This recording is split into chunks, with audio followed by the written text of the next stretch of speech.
எல்லாம் வல்ல அருட்பெரும் ஜோதியை நீங்கள் வெறும் ஆர்வத்தினால் பார்க்க விரும்புகிறீர்கள்.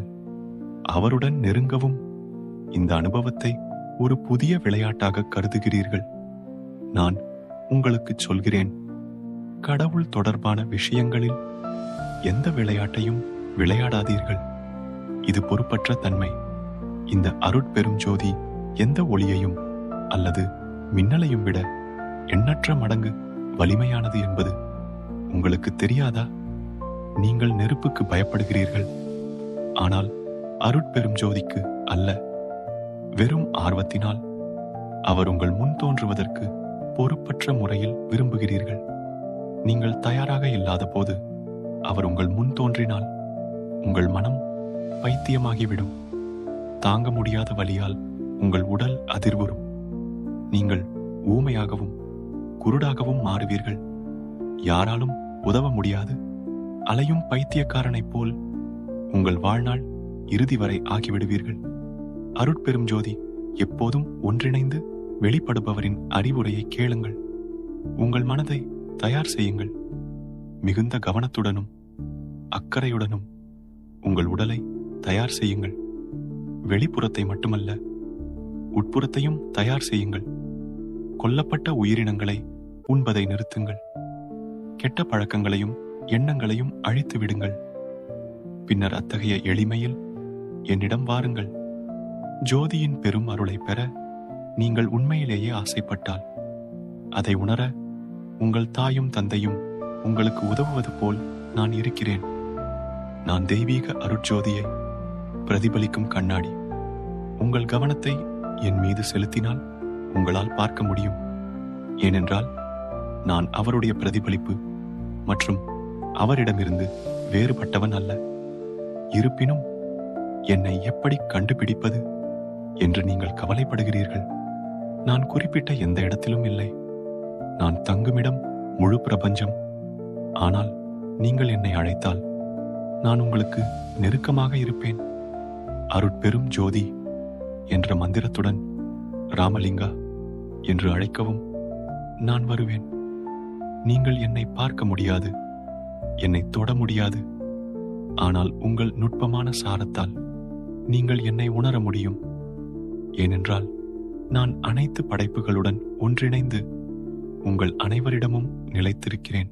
எனவே படிப்படியாக என் ஒளி உங்களுக்குள் வெளிப்படும். இது தெய்வீக ஒளியின் பிரதிபலிப்பாகும். நீங்கள் ஒரு இருண்ட அறையில் நீண்ட நேரம் அமர்ந்திருந்தால் அறையை விட்டு வெளியேறி சூரியனை பார்ப்பது உடனடியாக சாத்தியமில்லை. அதேபோல் நீங்கள் உங்களை தூய்மைப்படுத்திக் கொள்ள வேண்டும். உங்கள் மனம், உடல், உணர்வுகளை அருட்ஜோதியின் மாற்றத்திற்கு தயார்படுத்த வேண்டும். ஜோதியின் வடிவமாக என் மீது கவனம் செலுத்துவதை தொடருங்கள். அருட்பெரும் ஜோதியால் எனக்கு வழங்கப்பட்ட உடலுக்கும் ஆன்மாவிற்கும் இடையிலான இறுதி ஐக்கியத்தின் சக்தியால் நான் உங்களுக்காக எல்லாவற்றையும் செய்வேன். என் அன்பான பக்தர்களே, ஒருபோதும் மறந்து விடாதீர்கள். பூரணமான ஜோதி எங்கு போற்றப்படுகிறதோ அங்கு இருளுக்கு சக்தி இல்லை. உங்கள் வாழ்க்கை ஒரே மாதிரியாக இருக்காது, மாறும். உங்கள் இதயம் முழு பிரபஞ்சத்தையும் வைத்திருக்க முடியும். மற்றும் கடவுள் கருணையால் நிரப்பப்பட்டுள்ளார். மேலும் உங்களில் பலர் புரிந்து கொள்ள மாட்டார்கள், விமர்சிப்பார்கள், உங்களை விட்டு ஓடுவார்கள், உங்களை சுட்டி காட்டுவார்கள். அந்த நிமிடத்திலிருந்து பல விஷயங்கள் மாறும். இது சுதந்திரமானால் அது துன்பத்தை ஏற்படுத்தும். எனக்காக இதை செய்ய நீங்கள் தயாரா?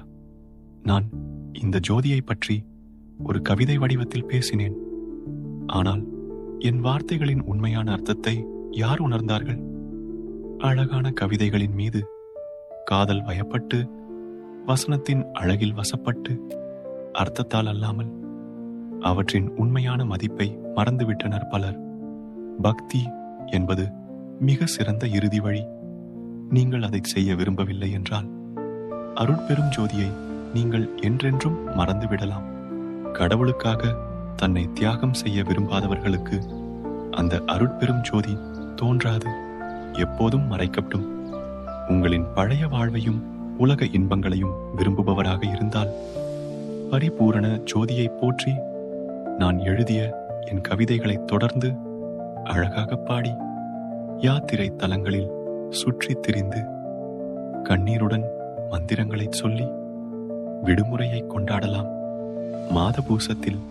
ஆனால் இந்த வழியில் ஆயிரக்கணக்கான ஆண்டுகளுக்கு பிறகும் அருட்பெரும் ஜோதியின் புகழால் என் கண்களில் இருந்து வரும் கண்ணீரை நீங்கள் காண முடியாது. என் உண்மையான குழந்தைகள் விளையாடுவதில்லை. இரவும் பகலும் அவர்கள் தங்கள் மனதையும் உடலையும் தெய்வீக மாற்றத்திற்கு தயார் செய்கிறார்கள். இரவும் பகலும் எங்கும் எந்த இடத்திலும் நான் அவர்களின் இதயங்களில் தங்கியிருக்கிறேன். அவர்களின் உயிர் என் மூச்சு, அவர்களின் மனம் என் மனம், அவர்களின் சொல் என் சொல். தெய்வீக அருளை பெறுவதற்கு அவர்கள் தயாராக உள்ளனர். அவர்கள் என் சார்பாக பேச தகுதியானவர்கள். அவர்கள் விளையாடுவதில்லை, என்னுடைய உண்மையான அறிவை பரப்புகிறார்கள். அவர்கள் இருக்கும் இடத்தில்தான் நான் முழுவதுமாக வசிக்கிறேன். அவர்கள் என் உண்மையான மகன்கள் மற்றும் மகள்கள். மீதமுள்ளவர்கள் வெறுமனே பின்பற்றுகிறார்கள். நான் புறப்படுவதற்கு முன் அருட்ஜோதியின் சபை கோவிலின் கதவை மூடிவிட்டேன். ஆனால் உண்மையில் எனது கோட்பாட்டை உணர தகுதியான சீடர் கிடைக்கவில்லை. நான் சென்ற பிறகு கோவிலை திறந்தார்கள். ஆனால் அருட்ஜோதி இருக்கிறதா? மிக உயர்ந்த ஜோதியுடன் இணைந்தவரின் சாட்சியங்களை மீறுதல். அந்த இடங்களில் என் ஆன்மீக குழந்தைகள் இல்லை. அந்த சுவர்கள் காலியாகிவிட்டன. அந்த நிலம் வறண்டு போனது.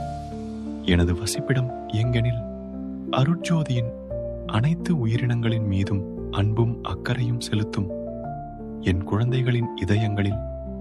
மற்றும் திருமணத்தைப் போல விடுமுறை நாட்களில் போது மட்டும் கொண்டாடப்படாமல் எனது படைப்புகள் பொக்கிஷங்களாக போற்றப்படுகின்றதோ அங்கு கேள் என் அன்பே.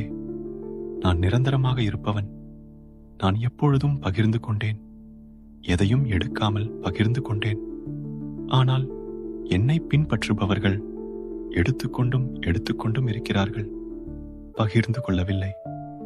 ஆனால் எனது மகன்களும் மகள்களும் எனது அறிவை மட்டுமே பகிர்ந்து கொடுக்கும் மற்றும் உண்மையிலேயே பாராட்டும் தருணம் விரைவில் வரும். நான் அனுபவித்த அனைத்தையும் அவர்கள் அனுபவிப்பார்கள். நான் கடந்த அனைத்து படிகளையும் அவர்கள் கடந்து செல்வார்கள். அத்தகைய மக்களிடையே அந்த இடங்களில் நான் வசிக்கிறேன். அவர்களின் செயல்கள் என் செயல்கள், அவர்களின் வார்த்தைகள் என் வார்த்தைகள், அவர்களின் மனம் என் மனம், அவர்களின் இருப்பு என் இருப்பு. இது சத்தியம் சத்தியம் சத்தியம்.